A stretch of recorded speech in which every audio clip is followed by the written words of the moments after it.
Hello, my name is Scott Ambler. I would like to talk to you today about no frameworks and how we can take Agile back. First, though, I need to apologize. I'm not there physically today. Unfortunately, my company has decided to put a travel ban right now for due to the COVID-19 virus.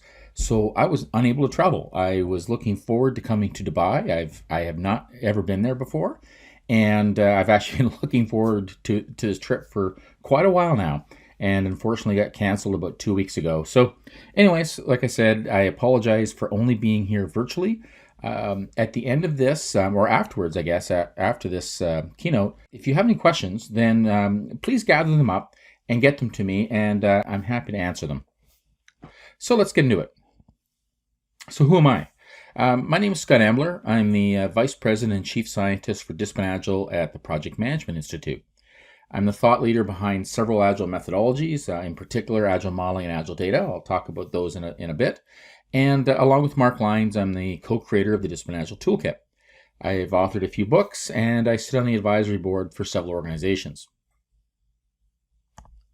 So what do I want to share with you today? First, I'm going to start with a mea culpa regarding frameworks and my several decades of working in methods and frameworks. Then I'll actually define what I'm talking about. We'll define what a framework is. I'll present several definitions of what a framework is. Then we'll work through what are some of the challenges that we see with frameworks and how effective are they in practice. And so I'll share some industry data with you on that one.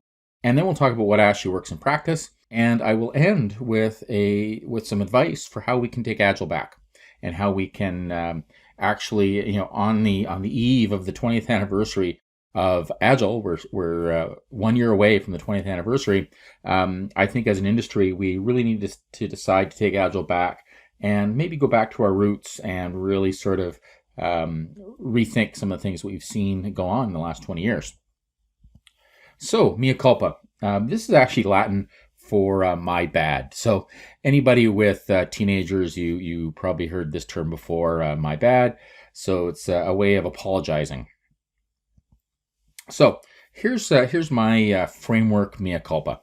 So what's my background in frameworks? Why am I here talking today about frameworks and methods and why we really should question them?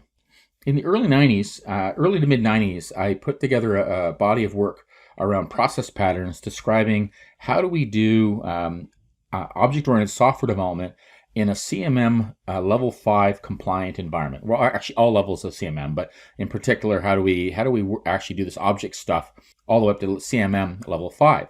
Now, this seems, doesn't really pass the who cares test anymore. But at the time, this was radical because this object stuff was crazy, and nobody would ever do object-oriented programming or use any of this object stuff. So it really was an interesting thing to describe how we actually do this in practice. But this was a rather heavy framework, and it made sense at the time, but it was really a little bit too heavy. After that, I started doing a fair bit of work in the unified process. Now, many people describe this as heavy and prescriptive, but really, the unified process was quite flexible. Actually, it gave you a lot of options. Unfortunately, it was often implemented in a heavy manner because at the time, you have to remember, this was the late 90s now. This was the way people worked, and they thought in this heavier, more process heavy approach. So this made sense, but it was your choice how you approached the unified process, and many organizations, in fact, did in fact do very lightweight unified process stuff, which I'll talk about in a bit. Then in 2001, as we know, the Agile Manifesto was published, and I was at the time doing some very deep work in modeling. And I was experimenting with techniques such as sketching and using Post-it notes and index cards and many other very lightweight modeling techniques. Now, 20 years later, this isn't very exciting, but at the time, it was a radical concept to use Post-it notes and whiteboards to do modeling. Now, as we all knew at that time, back in the day, if you were around doing software development at that time, we had to use these complicated case tools, and models were huge and done up front, and there was all these problems with the way we approach modeling. So in early 2001, I led the development of what became the Agile modeling method. That then led to the Agile data method. So we're trying to answer the question, how do we do database stuff in an Agile manner? Because also at that time, data stuff was obviously needed to be done in a very heavy upfront manner. And frankly, in many data professionals still believe this. The data community is still sort of struggling with this Agile concept, although I'm happy to say that at least in the data warehousing and BI world, we're starting to see a huge uptake now in Agile data and Agile modeling techniques, because the data community have finally started realizing they need to be more effective and more Agile as well. Then this led to, I sort of went back to my roots and started asking the question, how do we do, at an enterprise level, how do we do Agile, and how do we do a lightweight approach? How does it all fit together at the organization level? And this is what became the Enterprise Unified Process. And I guess it was around 2005, 2006, we published the first Enterprise Unified Process book. And it was interesting, at the time, even though it was very Agile, the publisher forced us to take the word Agile out of the book because it wasn't, at that time, was considered to be a radical concept to apply Agile techniques at the enterprise level, to do Agile beyond software development. I also led the development of the Agile Unified Process, 2005, 2006. A little, probably too little, too late. Craig Larman, also, one of the people behind LESS. He also worked in the Agile Unified Process world as well. So he did some great work there as well. So it's all in parallel to what I was doing. So all good stuff. And then finally, in the late 2000s, early 2010s, myself and Mark Lyons led the development of what became the Discipline Agile Toolkit, something I'll talk about later on. And of course, I'm also involved with CMAT. Now, I would not consider either Discipline Agile or CMAT to be frameworks or methods. We'll talk about that in a bit, but they are process-related stuff. So anyways, so why am I making this point? And the point I want to make here is that I have a fairly deep background in frameworks and methods, and so and perhaps I should apologize for that work, but I've got a fairly decent understanding of where we've been and where we're coming from in the framework space. So what is a framework? I've been throwing this term around. So, if you go online, you can find multiple definitions. This is one potential definition. It's a framework is a system of veneration and devotion directed towards a particular figure or concept. Many of you familiar with some of the Agile methods or Agile frameworks are probably can relate to this. It could be a collection of beliefs and practices, or a misplaced or excessive admiration for a particular concept or thing. So, I think you could argue that this is a reasonable definition of some of the Agile frameworks and methods out there. But wait a minute, my bad.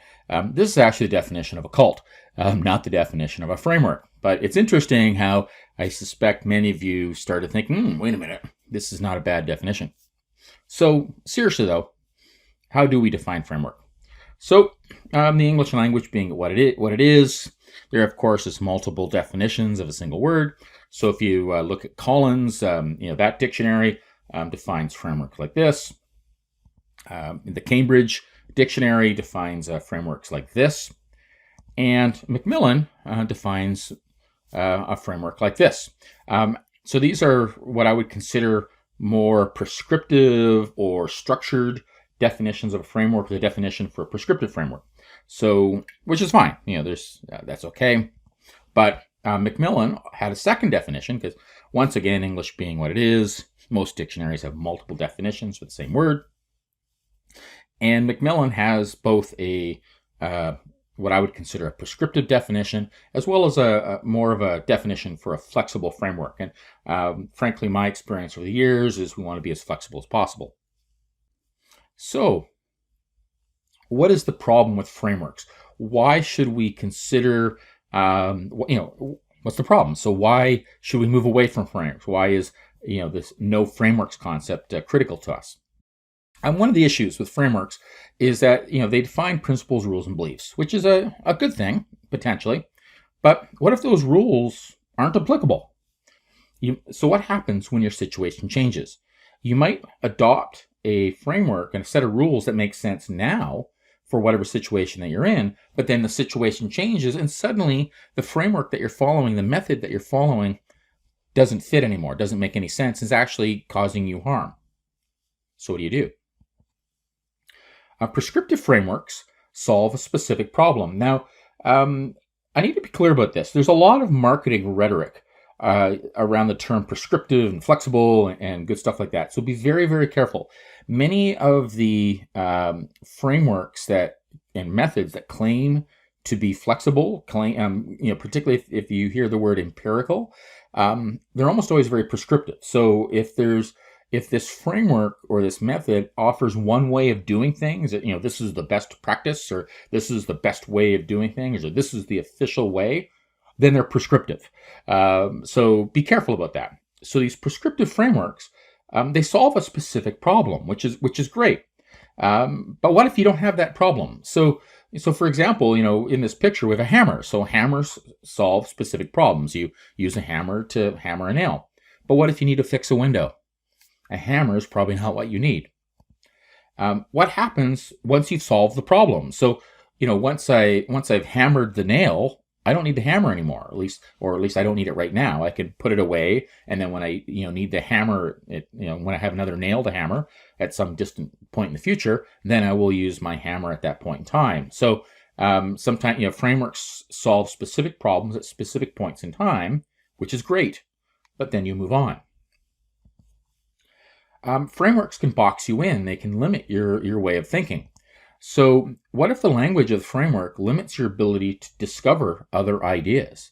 So for example, many people use the term sprint. They use the term scrum master. And those are great terms, don't get me wrong, but they really sort of limit you in the way that you think. And the terminology, this terminology limits your ability to think, well, wait a minute, instead of thinking in terms of short sprints, maybe we should think in terms of continuous flow. And that's a very different mindset. So we've got to be very careful about the terminology that we use. And what if the best practices presented by this framework really aren't best practices? This is another very serious problem with the terminology because it limits you. So when somebody tells you that something is a best practice, so an agile release train, for example, it's a good idea, but are there better ways of working? Is there a better strategy than a release train? Who knows? How would you? I know, and many people know. But if all you've ever heard of in your framework or in your toolkit is about an agile release train or a product backlog or a product owner or many, many other great ideas, that collection of ideas fits well for a certain situation, but it also limits your ability to think outside of the box. It starts because you've been told, for a long time that, agile release trains are the way to go. Product owners are the way to go. Sprints are the way to go. And if that's all you hear, then you really get limited in your thinking, and it makes it very difficult to think beyond the boundaries of the frameworks. Frameworks are often oversold. So we hear all these promises of, we can do twice the work in half the time, or we'll get 10 times productivity, or, whatever these promises are. But sure enough, I've seen situations where we have seen dramatic increases in productivity, but that's almost always because the team was a total mess, or the organization was a total mess. Doing anything would have helped them, which is fine, but that doesn't mean that framework or that method is all this, is as awesome as it appears to be. It just means doing anything would have helped. I've literally been in situations where improving the quality of the coffee gave us a 10 to 15% measurable increase in productivity. Interesting, but stuff happens. So if your organization is already pretty good, there isn't as much room for improvement as what you might be getting sold, or at least what you might be getting promised. And what happens if you have problems that really aren't so easy to solve? This is another interesting thing. The methods and frameworks, they solve problems, don't get me wrong. But if you don't have that problem, or if your problem is more sophisticated than what that method or framework wants to address, then it's not really going to help you all that much. Another challenge is that the flexible frameworks, and I'm a firm believer in the flexible frameworks, they still require you to use judgment, and you still need to make decisions. So what happens if you don't know what your options are? So for example, we see a picture of a market, and there's different types of vegetables here and fruits, and looks like there's some spices and good stuff like that. What happens? What are some of these vegetables? There's looks like some giant peas or something there. I have no idea what they are. How do I cook them? When would I do I need to cook them? That's another interesting problem. So there's a bunch of there's this assumption that we know what our options are, we know what these vegetables are, and we know what to do with them. We know how to combine them and put them together. So also looks like there's some fruit there as well. So would I buy a couple of vegetables and some fruit and just hand them to you and say, here's dinner? What do I do with these things, right? So there's a lack of knowledge and lack of skill on my part to actually apply and to take advantage of these options that I have before me. And what happens if I don't compare these options? So of these various vegetables, which ones are ripe? Which ones are, there's this stack of, looks like potatoes. Of those potatoes, which are the ones that I should, pick for tonight's dinner, as opposed to, which ones should I leave for a couple more days because they're not yet ripe? So these are all, there's some important skills here and important knowledge that we need to have in order to be effective. And frameworks aren't magic. So all these wonderful promises of doing twice the work in half the time and all that good sort of stuff. That's nice, but it still requires you to know what you're doing and to have the skills and to have the knowledge and the ability to do the job. So the challenge is and I'm sure many of you have seen this in your companies, what happens when your leadership, your managers aren't ready to work in this new way? They're not ready to follow the framework. What happens if you, the staff involved, don't have the skills? So it might be a great method, it might be a great framework, but you just don't have those skills yet in order to do the work or to work in that new way. You can gain them, you can get training and coaching and be given time to learn these new skills, but you're going to need that time, you're going to need that support. So this leads to the next question. How effective are frameworks in practice? So, I've made a few claims, and I've shared some of the marketing rhetoric of some of the people behind these frameworks. But what actually works in practice? So, how well do these frameworks work in practice? Because I think they do work. I know they work. But how well do they work is an interesting question to ask. So, when we first go to adopt a framework or adopt a method, and I'm using those two terms interchangeably right now, there's an initial learning curve. So no matter what the framework is, you're going to need to get some training. It's going to take you some time in order to learn this stuff. So, fair enough. But so after a few days or a few weeks, your productivity goes down, but eventually it bottoms out and it goes up. So assuming that this method, this framework is, right for your situation, and assuming that you adopt it well, then your productivity will increase, your effectiveness as a team will increase, things will get better, and suddenly you get the benefit of that framework. But then you hit the limits. So every framework, every method solves a certain problem. So once you've solved that problem, the framework really doesn't have much to offer you at that point. And once again we get back to marketing rhetoric, and everything's the art of the possible, and yes, you can change it, and yes, and all this sort of stuff. There's all this hand waving, and it almost always boils down to you're going to need to hire some expensive coaches, which is how people make their money, and fair enough. But you hit the limits of the framework, and you're effectively in method prison. This is a term coined by Ivar Jakobsen, one of the people behind CMAT, one of the people behind that wonderful toolkit. And his point is that you hit the limits of these frameworks. You hit the limits of these ways of working, and it's perfectly fine. But then you're stuck because the frameworks don't really give you much advice from there, other than all this hand waving stuff. So an interesting question becomes one of, well, where is this, where is this limit? How much benefit do we actually get? How much better, how much more effective do we get by adopting these frameworks, adopting these methods? Fair question. Now, the challenge, I would argue, is we can't trust any of the people behind the frameworks because everybody tells you all these wonderful stories about how great things are. So I'm a firm believer. I'm a bit of a quant. I'm a recovering quant. So I'm a firm believer in numbers. So I look to the researchers, and there's a very good researcher by the name of Don Reifer. And one of the things I really like about Dr. Reifer is he doesn't have an axe to grind. He's not a safe person. He's not a discipline agile person. He's not a scrum person. He's not involved in any of these frameworks or methods. He is a researcher. He actually did his PhD in this. He's trying to answer the question, how effective are these agile methods and techniques? When do they work? When don't they work? How much benefit are we actually getting? So he's looked at hundreds of organizations around the world, thousands of agile teams, and what he's found is that on average, we're seeing a 7 to 12% productivity increase by adopting these methods and frameworks. And when it comes to the scaling frameworks, 3 to 5% productivity increase on average, which is arguably barely measurable, but it's a benefit. So it's working out. Now, and these are good numbers. Like this is not something to be worried about. But it certainly isn't the promises that we're hearing. But on average, we're seeing a 7 to 12% productivity increase. Now, these are averages, so some teams may do very, very better. So if you, like I said earlier, if your team is really messed up, then you've got a lot of opportunity to improve. So those teams will improve more, whereas the teams that are working pretty well, you'll adopt a new method and you'll improve a few things, but there really wasn't a lot of room for improvement to begin with. So you're going to improve as much as you can. So anyways, we are seeing benefits from adopting these methods and frameworks, but nowhere near what we're getting promised. So this is an issue.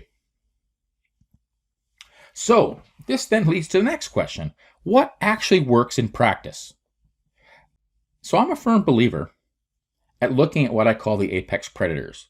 This is the Amazons and the Googles and the eBays of the world. So all these organizations that we're impressed with, that we're scared of competing against, how did they get so good? So how did Amazon get so good? How did Google get so good? Because there's nothing special about these companies other than the fact that they chose to improve. So what did they do to get good? Because doesn't it make sense to actually adopt the strategies that we see work in practice? So these organizations that we're really scared of, let's do what they do. So what is that? So when you read the case studies and read all these books about Amazon and Google and eBay and Spotify and all these other companies, the stories are all the same. They're following a technique from total quality management called Kaizen. And what they do is they improve in small steps. So they identify a problem. Then they identify a potential solution to that problem. Then they experiment. They try it out. They try out one or more solutions to solve the problem, and they give it enough time. So they experiment with a new technique or a new way of working for a while, and then after a bit of time, they then step back and they assess how effective was this. They measure their effectiveness. So did their productivity or whatever it is that they're trying to fix, did they fix it? And if it worked, then they adopt that strategy. If it didn't work, then they abandon it. And if they're polite, they share their learnings with other teams because we don't need to force everybody to have the same learnings. And then we go back and we iterate through this process. From a Deming point of view, this is a plan, do, study, act cycle, or a plan, do, check, act cycle. Actually, for those of you familiar with Deming, you'll know that he started with PDSA, then over time he moved to PDCA, but then because he actually applied his own techniques to what he did, he then moved back to PDSA. So, for those, for the process wonks among us, there's a little bit of process trivia for you. So, how does this work in practice? So by taking this Kaizen approach, by taking this continuous improvement approach, these organizations see a continuous improvement over time. So how did Amazon get so scary? Well, 15, 20 years ago, they decided to be competitive. They realized they needed to compete against the other organizations that they were going against. Because there was many e-commerce firms back then, and there still are a handful, but for the most part, Amazon is one. Why? Well, they chose to be competitive. They chose to get better. So they made small changes over time, and they got better. Now, some of these changes didn't work out. This is the one challenge with this Kaizen approach is you run an experiment. Some of the experiments are successful. Some of them are failures. But over time, and so, this line is really, a bit jagged. This is a high-level view. But over time, you become more effective. You become, because you have more successes than failures. And over time, you get better. And this is what Amazon has done. And it's interesting. Like I said, if you read the case studies, if you read the books about these companies, they're all pretty clear about this. They're all, they all talk about how they constantly improve. They're a learning organization. They have a continuous improvement mindset. There's different terminology for it, but for the most part, it's all about let's make small incremental changes over time and thereby get better. This is why they're so scary, because they've been making these small changes for the last 15, 20, 30 years, and they've gotten way ahead of us. So, the next question, can we do better? And actually, can we do a lot better?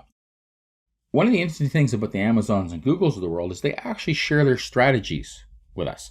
The reason why they do this is they know it took them years to get to where they are, and it's going to take you years to get to where they are. So they have no problem with sharing their strategies, because what will happen is no matter what they're currently doing today, if they tell you exactly what they're doing, then they know it'll take you years to get there. And in the time that it takes you to catch up to where they are today, they have had years to also improve, and they're still years ahead of you. So it's a very interesting thing. So can we catch up? How do we do this? So let's go back to the Kaizen loop. So where are our potential improvements? So as I was saying, the challenge here is when we try these potential solutions, some of our experiments fail. And that's okay. We learn from our failures. So, and there's a lot of rhetoric around, there's no such thing as a failed experiment, because you learn from your failures, therefore it's a success. And that's wonderful. That's wonderful rhetoric. But the reality is you still failed.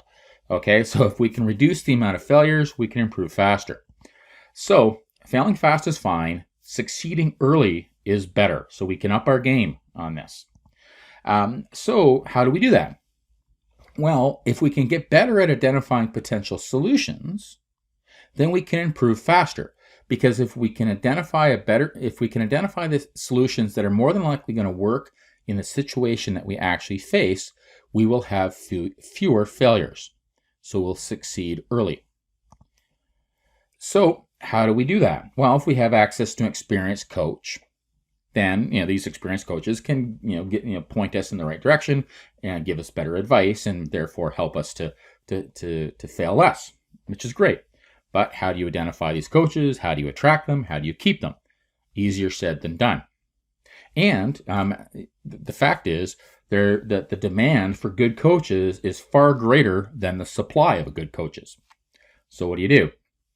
Well, another solution is, if we have access to a process knowledge base, something like Discipline Agile, then we've got a shot at actually identifying these potential solutions.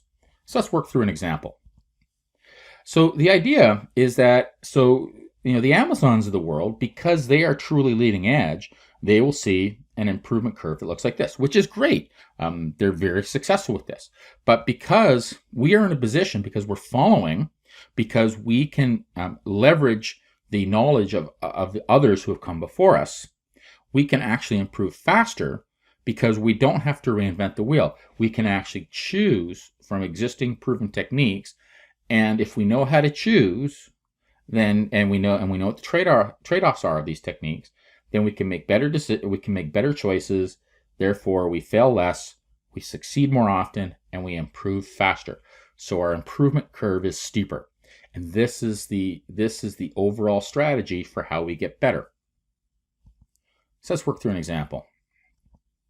So one of the things we need to do as a team, and this is true for a software development team, but also true for a non-software team, is we need to explore scope. We need to understand what the needs of our stakeholders are, what the needs of our customers are. How do we do that?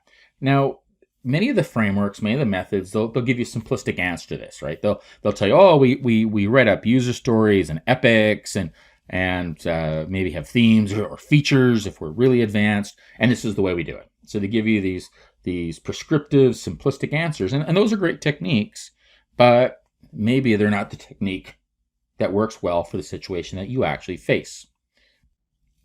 So what do we do? Well, why don't we step back? So what issues do we need to, what issues or what questions do we need to work through when we're exploring the scope of something, when we're exploring requirements? So we should ask questions and answer questions. More importantly, how will people use our solution? What information should we collect? Are we collecting information? Are we collecting data from the usage of our solution? What business processes do we support?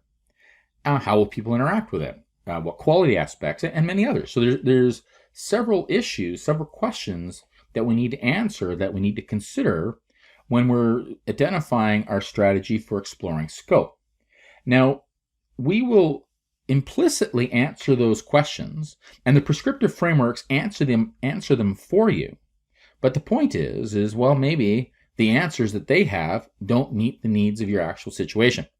So it would be better for you to think it through and to make better choices. So say we're exploring usage. So we have to, so how do we, how will people use our solution? Say we want to answer that question. What techniques are available to us?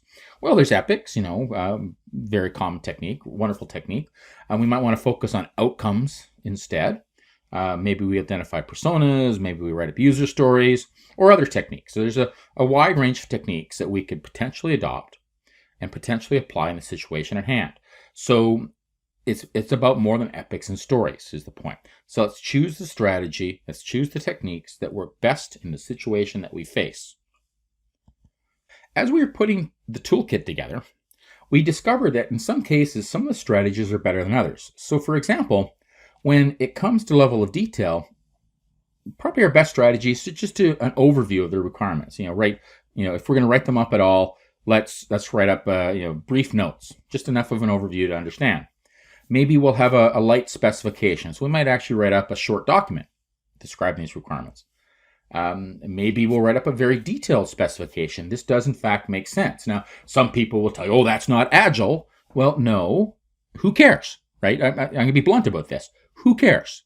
The Agile purists, good for them. But the reality is that in some situations, the most agile that we can be is to write a detailed specification. So for example, if we're in a life-critical situation, maybe we're developing the software for a car, maybe we're developing the software for a medical device, or we're developing the hardware for a medical device. We're in a regulatory environment. We're in a life-critical regulatory environment.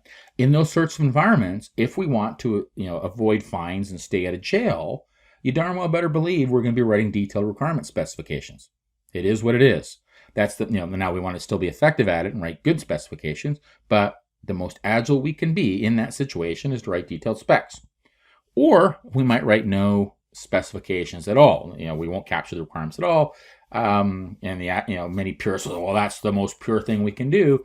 That's probably the worst That's probably the worst approach in the vast majority of situations. But anyways, every technique, every strategy has trade-offs. Choose the strategy that's best for you in the situation that you face.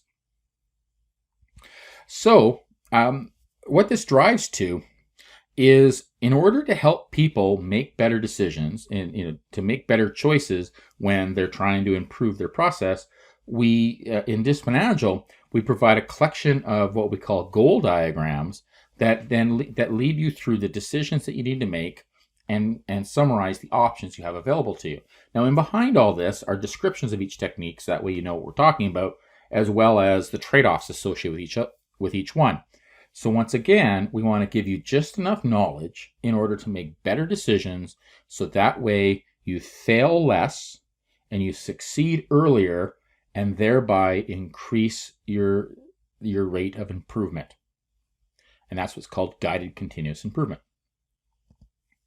So, having said all this, how can we take Agile back as practitioners, as a community?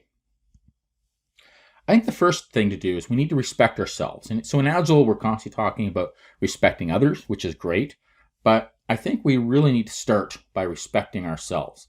So, and the challenge we've got is there's all these questionable training and certification schemes where you take a couple day, 2-day course and suddenly you're a certified master. Really? You're not fooling anybody. You really aren't. So we really do need to respect ourselves. Or you take a 4 or 5 day workshop and suddenly you're claiming to be an agile coach with all this experience. No, it's really not the case. So you took a 4-day course. That's great and learned some wonderful stuff, but we need to respect ourselves and realize that it takes years of experience and knowledge to actually fulfill some of these positions that we want to fulfill. There's no easy path here. We need to work. We need to earn our designations. Another strategy is for us to go back to fundamentals. One of the great things about Agile was it was originally about discovering what works well, what works in practice for software development. That was a great idea. But 20 years on, we can actually we've learned that we need to do a little bit better than that. So I would argue that Agile is really about discovering what works in practice for our teams and for our organizations in the situation that we face. So it's not just about best practices, it's about context. So let's do the best that we can in the situation that we face and always try to get better. So this is, I believe, is a fundamental concept that we need to get back to. We need to be humble. We need to recognize that other people have come before us, that there's a wealth of knowledge out there, and we can leverage that. I think one of the challenges that I've seen in many organizations with this fail fast mentality is that it's really a cover up for coaches that don't realize that that they're not solving unique problems. Everybody wants to solve a unique problem. They want to be the person that solves the problem. Well, thousands of people before you have solved the problems that you currently face. I hate to say it. So very few people are actually working on truly unique problems right now. Maybe you are. Chances are you aren't. So let's be a little humble, realize that other people have already worked through these solutions. So with a little bit of research, with a little bit of knowledge, we can actually leverage their learnings. We can stand on the shoulders of giants, just like Thomas Edison used to say. So let's be humble and let's realize that we can learn from others. I think this is an absolutely critical thing. And at the conference today, please talk with each other. One of the great things about going to conferences is you get to discover that other people are dealing with similar problems to yours, and they may have solved some problems. So have conversations in the hallway, meet people, share your experiences, learn from them, and I think you'll see that whatever problem that you're hoping to learn about today, whatever technique you're hoping to learn about, I suspect you will learn from somebody else, maybe the person you're sitting right beside. So anyways, think about that. We need to be agnostic. We really do need to look beyond the frameworks. So whatever you've currently adopted, that's great. Good for you. But so if you're currently a Scrum shop, then look at Kanban. If you're currently a Safe shop, look at less. Look at other things. Learn and be agnostic, and be very careful about your terminology. So, for example, if you're still using terms like Sprint or Scrum Master, you're not agnostic. That reflects, certain toolkits, certain frameworks, certain methods. That is not agnostic terminology at all. So we need to be very careful about this and learn from that. So just be aware. So there's a lot of great stuff going on in the agnostic agile movement and many others. I've said this a couple times. There are no best practices. And it's all based on context. So any given practice has strengths and weaknesses. Any given practice works well in some situations and is a bad idea in others. There is no such thing as a best practice. This is a marketing term. Everybody wants best practices. Everybody demands not everybody, but a lot of people demand best practices, and there aren't any. I've been actively looking for best practices for over 30 years. I know of thousands of practices. I have never seen a best practice. Maybe I will. Maybe one day I will, but I have yet to run into one, and I suspect I never will. I'm still hoping. Naively hoping, but I'm still hoping. But anyways, there are no best practices, so be very careful when anybody tells you about a best practice. Be very, very careful about that. There are always disadvantages to any given strategy or practice. I've said this several times. So you want to start where you are.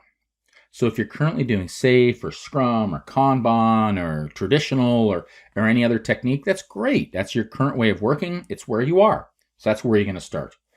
With guided continuous improvement, with this idea, just like the Amazons and the Googles of the world do, but maybe a little bit better, with guided continuous improvement, we can, wherever we are, we can start improving and getting better from there, and we can get on this continuous improvement curve, just like the apex predators of the world.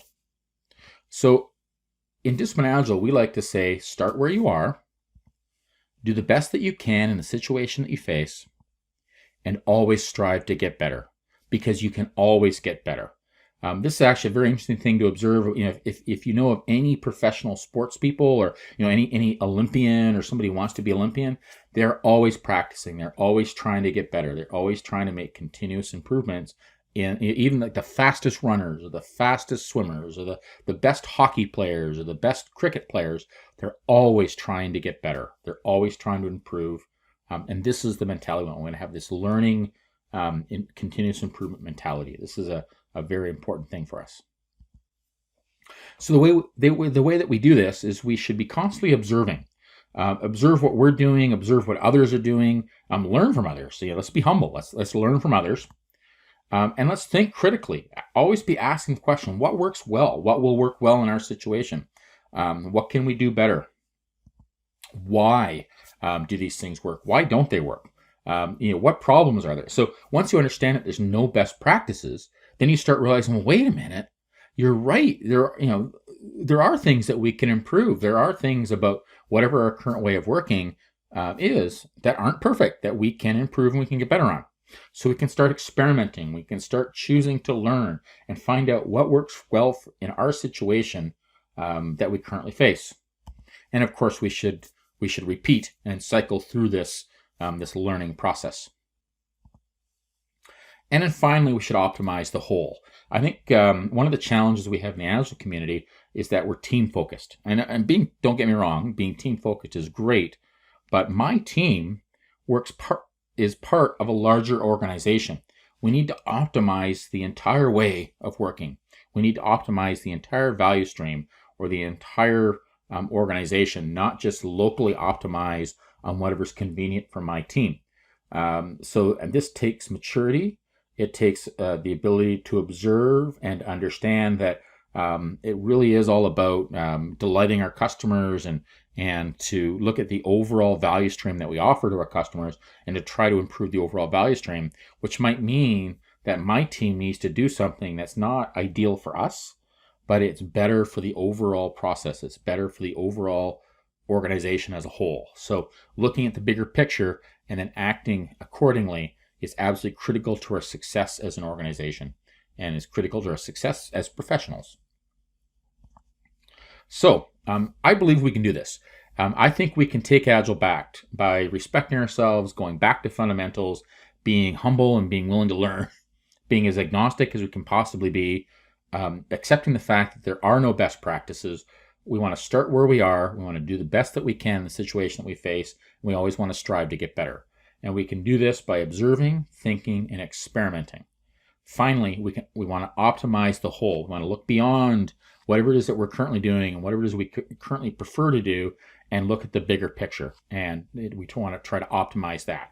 We want to take a more of a lean approach, a more of a lean mindset to the way that we work. So to wrap up here, thank you very much.